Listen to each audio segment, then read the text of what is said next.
The entertainment and media market as a whole grew between 5 and 6% last year. Going forward, Cecilia, what are you saying? Our study revealed that it's a 4.4 going forward globally. Over what period? Over the next 5 years. 4.4 for you. So it's slowed down a little bit compared with last year, you're saying?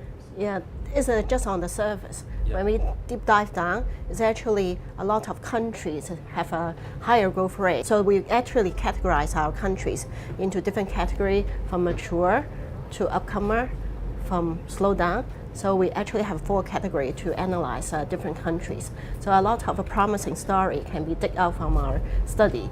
A lot of countries, their annual growth rate a lot higher than their GDP. Okay, and I think that's the interest here, really, to dig down and say, okay, in this overall large industry, what are the trends by geography and by demography?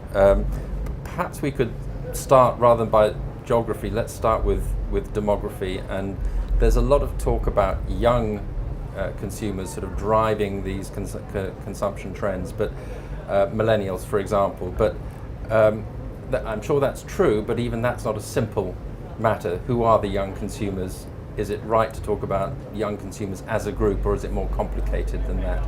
So would you like to? So we actually define young population for anyone below 35.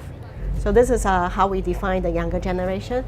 In our entertainment media outlook, we have very interesting observation.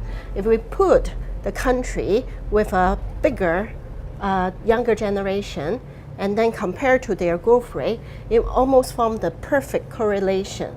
The more younger generation, then the higher growth rate.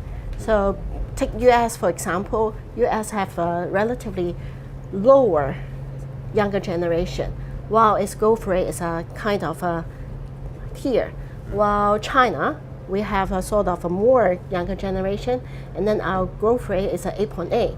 So Indonesia is even have a remarkable number. Even more remarkable.